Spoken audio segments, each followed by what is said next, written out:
Today, I am joined by one of our cancer warriors, Brittany Moye. Brittany, thanks for being here today. Thanks for having me.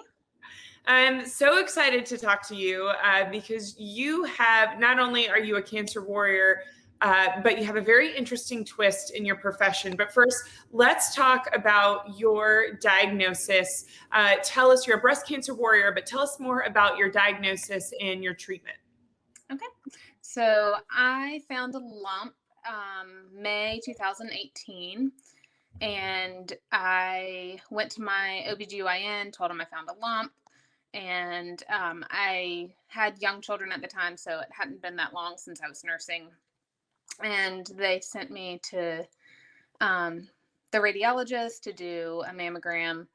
And a few weeks later, I was diagnosed with stage 1 breast cancer. I had 3 tumors and about 10 centimeters of DCIS on the left side. So for me, my treatment was surgery, and now I'm on tamoxifen for 10 years to help prevent reoccurrence. So how are you doing now in terms, like, it's been a few years since the diagnosis, you're still on your tamoxifen, like, how are you feeling? I feel good. I would say that I feel pretty normal. My doctors always say, you're new normal. But there's certainly days that I don't think about it that much. I take my medicine. I have a Monday or Sunday through Saturday little pill box, and I have my medicine and a couple other medications for side effects that I take every day. So that's obviously a reminder. But generally, my physical and mental and emotional and spiritual health seems back to like a normal young mom life, working and kids in school. So feel pretty good. That's good. And you mentioned working, which was one of the reasons that we wanted to talk to you today, because you have a very unique perspective where prior to being diagnosed, you were a nurse, and then you returned to nursing after going through treatment. And actually, you may have been working during treatment, but Yeah. tell us a little bit about your career. So pre-cancer diagnosis, what were you doing? Okay, so I have been a nurse for 10 years. I graduated in 2010 and started at Rex, and I spent 5 years on a surgical floor there, and love the surgical patient. And more recently, I work all over Rex Hospital taking care of different types of patients. I worked less when the kids were younger, more sporadically, like a couple shifts every 6 weeks. And more recently, I work about 2 days a week.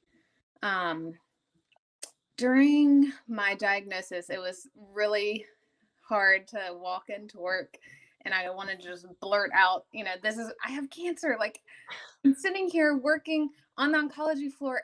I look healthy. Like, I have cancer. Like, but I also didn't want to share it at the same time. I Mm. didn't tell people at work. Um, I work on different floors, so I don't have like really strong connections with other nurses on different units. I know them, to work with them, but not like a deep connection. It was definitely interesting. I told, a few of the managers that know me pretty well and closer friends at work. And then this is crazy. I went to my pre-op appointment, and I still had to complete like my CPR certification. So I went Mm. pre-op to walk over and do my CPR like the day before surgery.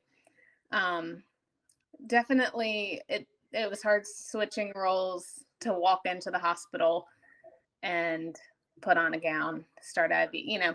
I remember the day of my surgery, one of my good friends had a baby. And so before I checked in for my surgery, I went and delivered a milkshake to her. Wow. So it's just like, I had to do something that felt normal, and being the caregiver before I became the patient.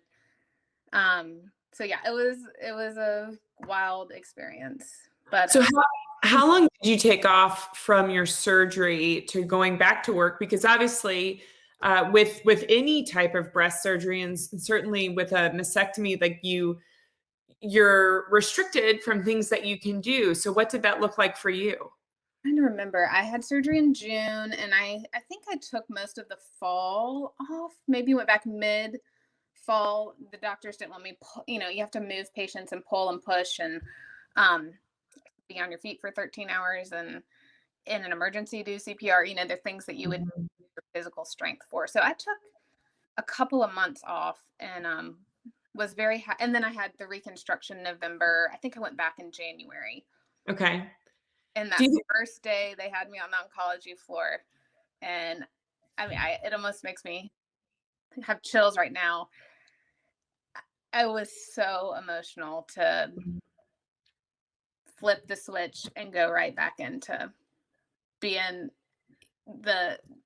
being the nurse and not the patient. So And what do you think in terms of because obviously you've been a wonderful nurse for a decade now, and then like you said, you show up to work that first day, and just months before, you were the person that was being served by the nurses in the cancer treatment center. What was there anything in your mind or like your how you went about your day, your work day that changed when you went back in that January?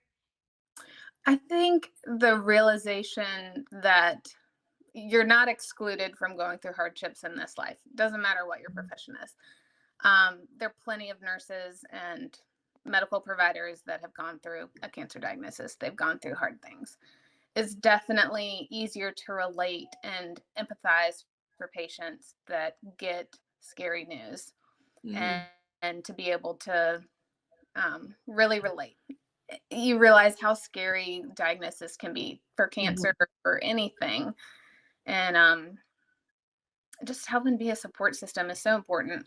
And that's being an inpatient nurse. I'm with the patient when they get, just this week, I had stood with a patient while the doctor said, hey, this lab looks really abnormal and the scans look abnormal and it might be pancreatic cancer. I'm going to do Mhm. some more tests. And it's not like, okay, bye, I'll see you later. I've got all day with them as they're processing what's going on. It's a really tough field, but a very rewarding profession, and I can't imagine doing anything else. What would you say to nurses who find themselves and obviously so many different types of cancers, men and women who are in the nursing profession, but what would you say to them when maybe for the first time they find that their role has switched and they're now the patient instead of the nurse? What advice do you give them? That's a good question. I just recently had a family friend, a physician that was diagnosed, and it's such a hard switch to realize, Mhm. oh, I'm just as I have the same risk really as anyone else of having a cancer diagnosis. My dad always says patient or nurses are the worst patients. So, uh, I tried to, take off my nursing cap and just listen to what the doctors had to say and let them guide my treatment plan. I definitely took advice from other people, but I would say get more than one opinion Mhm. and so that you can feel confident in the decisions that you make. And that's a really good question. What advice would I give? I think your perspective just changes when you go through something like this and you realize the value of your time and, is working, uh, are you working too much? Do you need to have more time for your family? Do you need to have more balance in your life? And that's with anyone. Nursing can be very demanding and really challenging, and having outlets, um, support systems, people that have been through the same thing um, is really helpful. Actually, surprisingly, my direct manager and the manager above her have also been through breast cancer recently. So, Wow. talking Okay. to them, they get it. When I needed to take time off work, they're of course, we need you to be back physically in a good spot before you come back to work. So And it's okay to keep things private. If I didn't want the Mm. whole hospital to know that I was going into surgery. Um, and your providers are going to be confident and keep your personal information personal. So Well, Brittany, I, thank you so much for sharing. Just, gosh, all for reminiscing about that because I know it's not always easy to think about those things because certainly it's painful memories, emotions stir up. But thank you for your words today, and just thank you for the your profession and what you do for yeah. so many people as a nurse.